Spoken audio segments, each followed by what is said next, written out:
Hello, everyone, and welcome back to the Sideline Eye podcast. We're looking ahead to the Armagh Mayo clash coming up this weekend at the Box Athletic Grounds. Of course, it's a double header with the ladies who also take on Mayo, the men at 5 o'clock and the ladies at 7:30.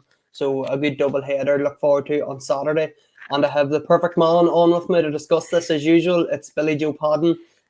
Billy Joe, I always call you in for these big Armagh Mayo games. You're well used to talking about them.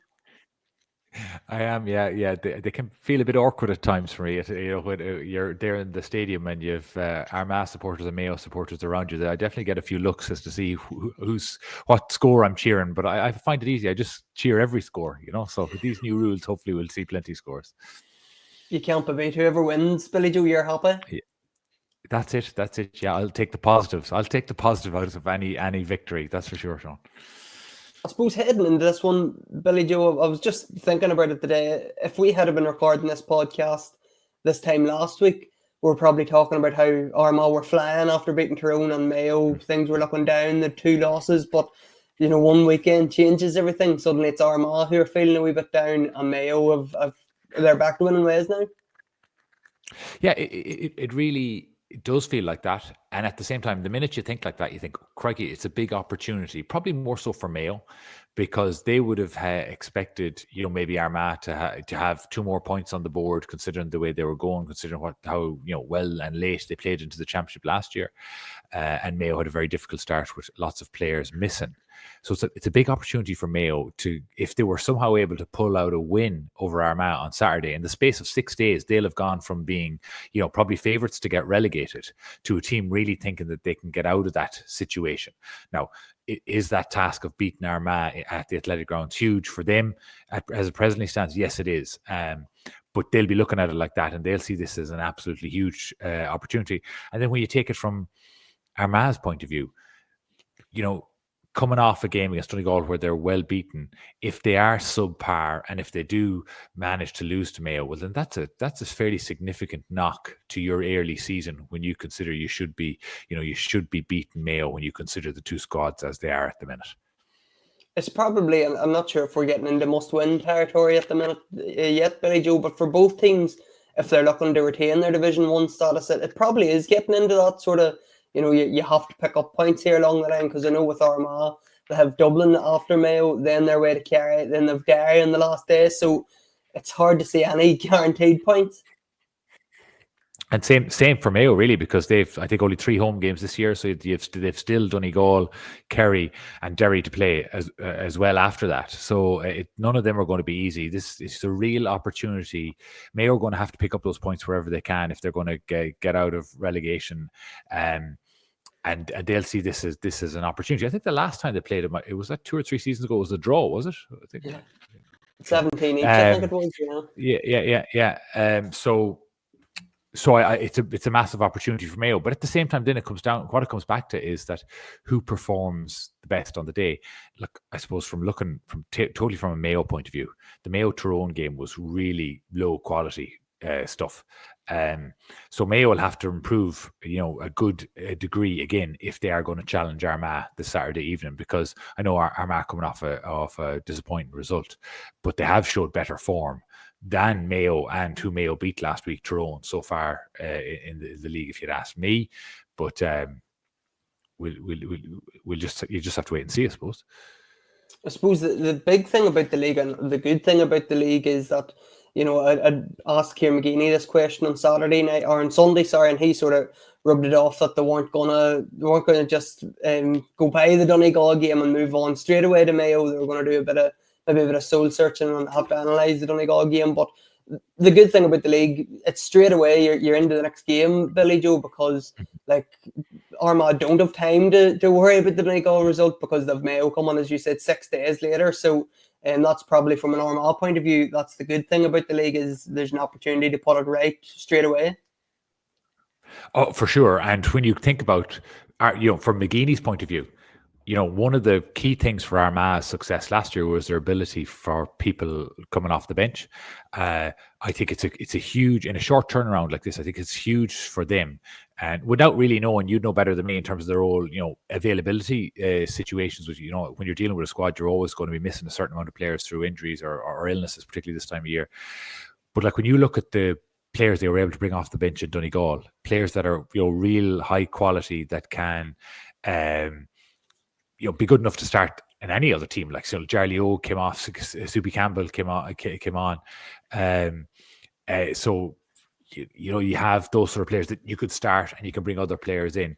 Mayo probably don't have that luxury at the minute, and that could be a key difference between the two teams when you consider it's only a 6-day turnaround. Just looking at Mayo's bench the last day, Billy Joe ran O'Donoghue only come on at half time, kicked 2 points. Fergal Boland as well come on, scored, and he had O'Shea. Obviously, I think that was his first appearance, probably overshadowed by Michael Murphy, but he had O'Shea's back as well. So, do you see any of them boys starting on Saturday evening? Yeah, I think Ryan will start if all's going well with him. I think he's still he's the best forward Mayo have. I think he's probably adjusting to the new rules a little bit in terms of what way he can operate. He's a player, I suppose I know very well. He's from my home club in Balmullet. He's a player that thinks very hard about the game. So when there are changes in rules, he will have thought through them inside and out. And I think at times in the league so far, he's been too aggressive. I mean by that is there are times when he's probably maybe had a 1-pointer and he's tried to work somebody else in with a 2-pointer, or he's had a free and he's tried to work it in for a goal. So he's computing all that sort of stuff at the minute and trying to find the most efficient way that he can deal with it. So things haven't worked out from the way they normally do. He hasn't been his usual self so far in the league. Like at the same time, he's made really positive contributions, no more so than the second half against Tyrone when he came on and kicked a couple of very important frees and had did really, really well in the build up to the winning point that Boland scored. And Fergal Boland is probably is a player that I think will have a new lease of life in the new rules, in that he's an excellent shooter. He's not the biggest, he's not the most physical, he's not the quickest, but particularly coming off the bench in a situation where you've tired defenders, he's an excellent outside shooter and he's never afraid to shoot. I think what you're seeing, and I'd like to hear your opinion on this as well, is I think we've seen some teams, and definitely Mayo and Tyrone in the game last weekend, you saw teams that were kind of apprehensive about taking a shot on, whether it was from outside the arc or inside, or apprehensive about finding themselves in a bit more space than they're used to in a one-on-one situation and not taking their man on. And I think that's sort of a hangover from the way the rules have been in the past, whereas you couldn't really take a chance on taking somebody on inside the 45 previously because you knew those 14 defenders there. And even if you beat one, you'd never get enough space to get a shot away before 2 or 3 more were on top of you. And I think that was very, very evident in the Mayo Tyrone game. Whereas when you look back at some of the things that Donegal did well against Armagh, it was really about that. If there was a one-on-one situation, they took the man on, took an outside shot. They weren't forcing 2-pointers. I don't think Donegal got a 2-pointer at all against Armagh, but still kicked 21 points. So I think a couple of teams have got hung up that you have to get 2-pointers. Where watching the Donegal team, McBrearty at one stage, I was watching, I thought, he's going to hang around here on the arc and kick a 2-pointer. No, he just took his man on. He was only 2 or 3 yards inside, but he had momentum and he had confidence. He kicked it over the bar. And I think that the players are having to get used to that. And Donegal do seem to be a team that has adapted quickest. And then at the same time, I suppose what would lead me to say that it's players that have experience of the old rules. You take somebody like is a young player for Mayo, in Davin Neary, who's playing wing forward for Mayo, first year on the squad, and he's been one of Mayo's most effective attackers because he's nearly playing it like a club game. If he finds himself in a one-on-one situation, he takes his man on. He hasn't been impacted by what has happened in past years with you not being able to do that and worried about giving the ball away through turnovers. And he's been very effective because he's forced the issue in a couple of those times. Just on that point, but I'm trying to think of the Mayo team, like in terms of 2-pointers.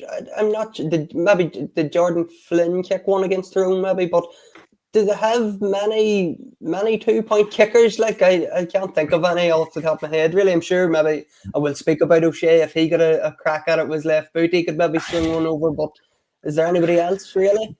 No, you're look, it's been a concern of all Mayo supporters since the league, since the new rules came in, that Mayo don't really have those long range shooters. Definitely not that when you consider what Armagh have at their disposal, and when they get everyone back, whether that be Rian or definitely Niall Grimley, big booting them like that. If they find themselves out the field, somebody like Turbot, you'd think with his left, with his boot would be able to kick long range points. And obviously Ethan Rafferty coming up the field with a big booming kick.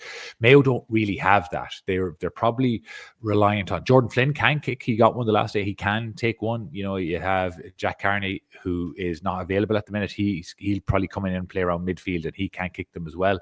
But then when you're looking at the forwards, and I mentioned earlier Fergal Boland, he can kick 2-pointers. He's not very big or physical, but if he gets a bit of space, he is a good shooter, and he's not afraid to take a shot. He's no problem taking 4 or 5 shots, and he'll more than likely get two or three of them. Similarly, even though he had a poor game the last day, Paul Towie, who was quite good for Mayo against Dublin, and probably was their best player against Galway as well in a bad performance. But he's another light, small player, but big accurate kick. And it's funny that those sort of players are getting probably more game time with Mayo under these new rules than they would have had in the past, because Paul Towie is a much more effective footballer in the new rules because he's a little bit more space, he's a little bit more time. He'll be in one-on-one situations more often, and then he has the ability to jink left or jink right and get a shot away quickly, and he's generally accurate. Not going to win any 50-50 be all, really not going to win anything over his head. He's not very big at all. So players like that are effective. So you could see, I suppose, a situation where if Mayo are going to go get a big score on 2-pointers, it will be down to Boland, Towie, maybe Jordan Flynn. That would be more likely to be the ones that would come up with those big kicks. Matty Ruan and can probably do it, but he much likes, he's more about a running player, bringing it in closer to the goal and kicking a score. And same with Ryan O'Donoghue. Ryan O'Donoghue does his best work in and around the old D, where he's got that sharpness, that jinking left and right, that ball winning ability. But I suppose he's kicked frees for Mayo for the last 3 years very effectively. And if he finds himself on the arc, he'll have no problem taking a long range effort. And what about Aidan O'Shea then, Billy Joe? If he starts this weekend, where does he play? How does he adapt to the new rules? We know he led up Croke Park in the Railway Cup. Was that, I think it was before Christmas? So he definitely he can excel at full forward. Is that where Mayo's going to play him, or where do you see him lining out if he starts? I don't think he'll start. I think he'll come off the bench, and I think he'll come in there, centre half forward, full forward area. Mayo haven't kicked very much direct ball into the forward line at all, and that's as a result of just not having the biggest forward line there at the minute with Towie and Ryan O'Donoghue, and it hasn't been a game plan as ours. But I do think that what you'll see that will benefit Aidan O'Shea is that if he is in there inside the arc, he's got such good hands. He brings other players into the game very, very well. And in the past, he's not the quickest, but in the past, with 14 defenders back, he gets crowded out quite quickly. Whereas I think now with 2 less defenders in that area, he's so big and strong. He's such a good hand pass that I think he will have some joy sucking in defenders and then laying it off and setting up other people. I think he had the final pass for Boland's winning point against Tyrone last week, and he's really good at that, sucking in a defender and laying off the pass. So I think he'll be more effective in that sort of way, as opposed to, I don't think he's not the most consistent kicker, definitely not from way out the field. So I don't think he'll be trying too many 2-pointers. And I don't know if he starts or if he comes on. Remember the last time, I think that was 3 years ago, maybe, in the Athletic Grounds, the game you'd mentioned previously, the Drew. Aidan O'Shea was an absolute handful at full forward that day, and I know it was Aaron McKay picked him up. Aidan Falker maybe would have the strength for him. Those boys aren't there on Saturday evening. So if he does start, if he comes in to play, 30, 20 minutes, whatever it is, who do Armagh have? Maybe a Barry McCambridge is dropping in there. Connor Mackin maybe if he's back. But it's hard to see somebody to have the physical capabilities of sort of handling O'Shea. Yeah, look, there's no doubt he's very, very big and strong. He's not the absolute best backpedaling with the ball, winning a ball over his head. But what he is very good at, if the ball is played in front of him kind of at any height, he's such a wide wingspan. It's hard for a defender to get around him. He's so strong he can hold somebody off. He's great at collecting the ball. He'll look to play it off. Again, he can collect the ball and kind of brush you off, give himself a yard of space and play that hand pass to bring somebody in. It just would seem, it would surprise me if he starts, considering that he's only back into the squad. And I definitely think that you're going to start Ryan O'Donoghue. And I do think that a big reason in that Mayo beating Tyrone last week was the impact off the bench. So I'd be keeping Aidan O'Shea for that impact off the bench. But I think you're right. That impact might be that he comes off the bench and goes straight into the full forward line, particularly in the athletic grounds. As you know, if you're playing down the hill and you've a bit of a breeze behind you, if you're playing full back there, you with 20 minutes to go, you're not wanting to see Aidan O'Shea come near you with Mayo trying to build up a bit of momentum in that area of the field. So I think that's what they'll do with him. As I said, they haven't played very many direct balls into the full forward line at all. But maybe that's something with Aidan back in the squad they'll try and I suppose bring into their game a little bit more. I think from memory, it was that sort of we pop pass that Aidan O'Shea was so strong at them a couple of years ago, and I remembered Aaron McKay was right beside him, and Aaron McKay would be fairly strong and just couldn't do nothing with him. He's just so physically big, and that it's going to be a big question mark for the Armagh defence. That these new rules, we haven't probably seen the old style full forward yet, but Aidan O'Shea would be the perfect man if we do see it on Saturday night. Yeah, I definitely think it's a case of where teams are still playing the old way with the new rules.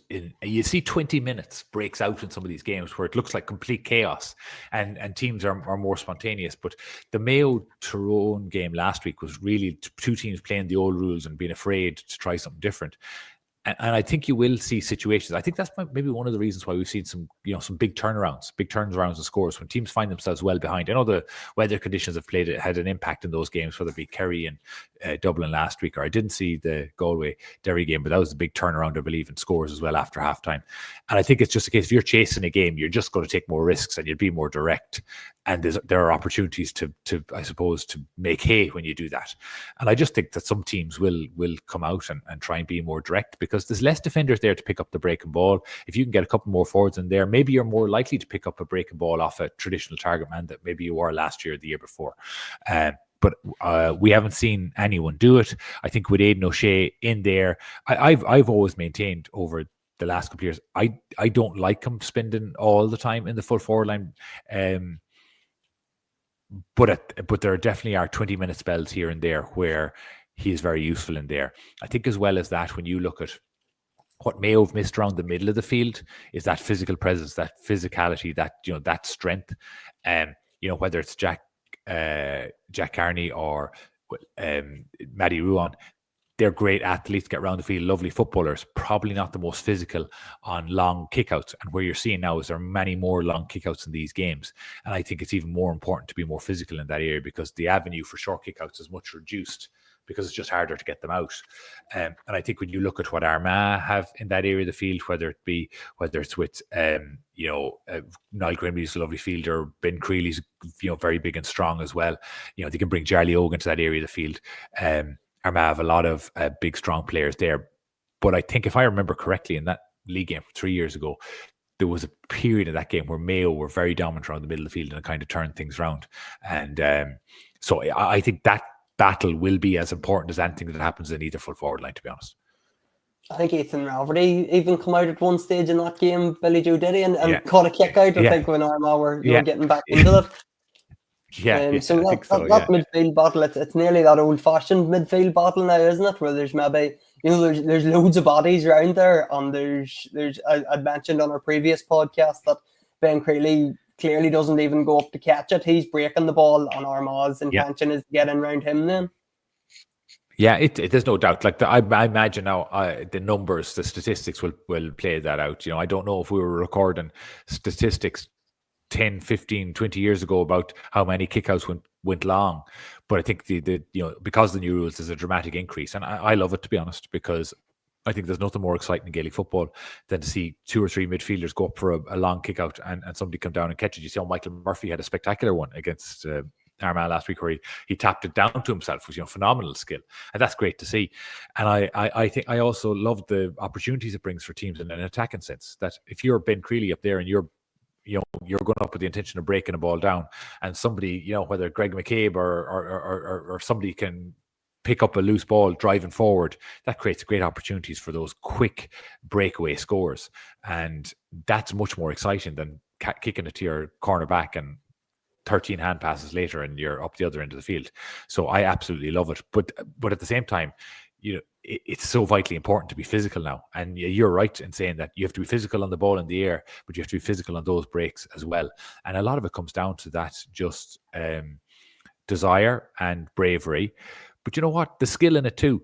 And with so many teams, so many players gotten out of the habit of winning those breaking balls in particular, over the last number of years, because there has been so many short kickouts. There has been so many uncontested balls won at kickouts because goalkeepers have got so good at picking out men 40 yards away, running onto it, that the opportunity to pick up breaking ball, a traditional, I suppose, staple of half forwards in the past, whether you're Paul Galvin or somebody like that who is so brilliant at coming in under breaking ball, those you're going to see players have to develop those skills again, because they're just going to be way more instances like that in the game now. And Billy Joe, just a few of the names I'd mentioned about, possibilities. The Mark Aidan O'Shea had said about Armagh Mayo, he's injured. Conor Mackin's injured. Aidan Falker's obviously suspended. Paddy Burns, Kieran Mackin, Conor O'Neill, Rory Grugan. There's a heap of Armagh men that are just sidelined for different reasons. And I know Kieran McGeeney gave us a bit of an update at the weekend, and I think he said Joe McElroy and Paddy Burns hopefully be back this week. Now, I don't know if he meant back training or back in contention to start, but there's two sides of it. I suppose there's the side that you're missing so many of your best players, of your experienced players, but there's a chance for, Tomas McCormick has really stepped up and grabbed the jersey. Darragh McMullen got the goal at the weekend. He's become a consistent starter. So it's good on one hand that these young boys are getting a chance and they're taking their chances, but you're still missing your best players and your experienced players. Look, in the long term, it's a good thing in that if you can get time for Darragh McMullen, beautiful goal he scored the last day as well, or McCormick, or players like that maybe haven't played as much, even players like Ross McQuillan, who's played a lot, but get a run in the team. That would benefit in the long run, because it'll do them good for later in the championship. It'll do probably more the more experienced players. Like, we don't need to know anything more about what Rory Grugan can give you. What the job for our man now is to get Rory Grugan in the best, or players like him, in the best condition they can for the business end of the championship. But at the same time, knowing how important it is to stay in this division, and maybe from Armagh's point of view, Armagh are in the business of winning titles now. The winning an All-Ireland title. You can pretty sure that Kieran McGeeney would have been thinking, okay, we've won the All-Ireland last year. A league title wouldn't be too bad to go with that, and definitely he'd be focusing on an Ulster Championship as well. So at the same time, I think it'll do those younger players good, but you still have to win enough games to put yourself in the business end. And who knows? Maybe if you win a game or two here now, and then you go into the last weekend of the league campaign, you never know where you could be. You might have an opportunity of getting in the last two. There's 4 games. 4 games left. You go on a 4-game win and run, you're probably in the last 2. So that's probably the way he'll be looking at it. But I think from the players that you note that are missing, there's no doubt that has left them a bit short defensively, and it'll be up to Mayo to see if they have the ability to take advantage of that. They haven't to date proven that they can. It's a very low scoring game against Tyrone, totally blown out by Kerry. Really poor second half against Dublin, where they struggled to score.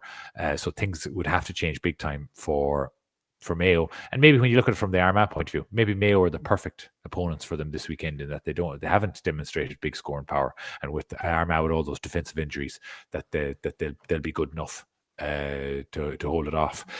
And again, Donegal beat Armagh last week without scoring goals, and they haven't scored many goals in the league campaign this year. Like Mayo, it's been a problem for Mayo for a number of seasons now, where they're just not scoring enough goals, not creating that many goal scoring chances. The player most likely to score a goal is wing back Owen McLaughlin, coming on one of his trademark runs. So I think that if Mayo were to beat Armagh, they probably need to change that statistic, because I'm not sure that they'll be able to kick enough points to keep up with some of the attacking players that Armagh will be able to put out there. I suppose just when we're on the subject maybe of relegation and stuff, Billy Joe, like how big of a blow would it be to one of these teams, do you think, if it did happen to slip out of the division? Because I know Armagh spent so long trying to get up there, and they've been sort of up and down the last couple of years, and it would feel maybe a wee bit like a backward step if they did get relegated, and I'm not sure how Mayo would feel about it. I think you look at it and I think it'd be totally different for either team should either of them get relegated. Like I'd have a lot of confidence that if Armagh somehow, things go pear-shaped over a couple of weeks here now and they found themselves relegated, I think their squad is so strong. I think they've got so many, really high quality players that have the experience of winning in All Ireland, that obviously believe in their own ability because they've gone and done it, that I think they'd be able to turn around and get out of Division 2. I'd be very confident that they'd be able to do that. Mayo have been in Division 1, I think, for all but 1 year out of the last, God knows how many, 30 years, whatever, 20 years. I think they got relegated during COVID and got straight back out of Division 2. So the difference being that, Mayo football, this team has probably been getting weaker. And if Mayo were to get relegated, you may find yourself, will Aidan O'Shea be back to drive you out of Division 2? Would Paddy Durkin be back to drive you out of Division 2? Maybe not. And it might just be that bit more difficult. And sometimes when you get back to Division 2, you could find yourself in this sort of position that, like, Cork or even Down maybe might find themselves now, where you're kind of, at a level there where you're competing in all the games of Division 2, but you're just not good enough to go and win 5 games and get out of there. And I think I'd be fearful that would happen, Mayo, whereas I'd be very confident if Armagh went down that they have got such a strong squad. So, 25 really good footballers that they'd be able to get out of it. And just before I let you go, Billy Joe, I'll have to ask you for your prediction. I know you said at the start, sure, either way the victory goes, you'll be happy enough. But who do you see coming out on top?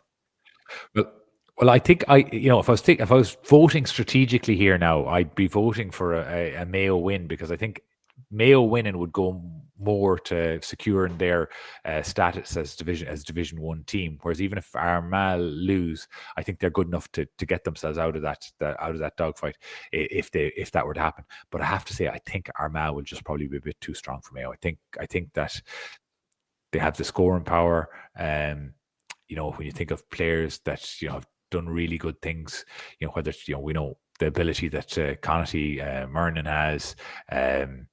I think Armagh might just be at home as well. I think Armagh just might be able to take it by a point or two.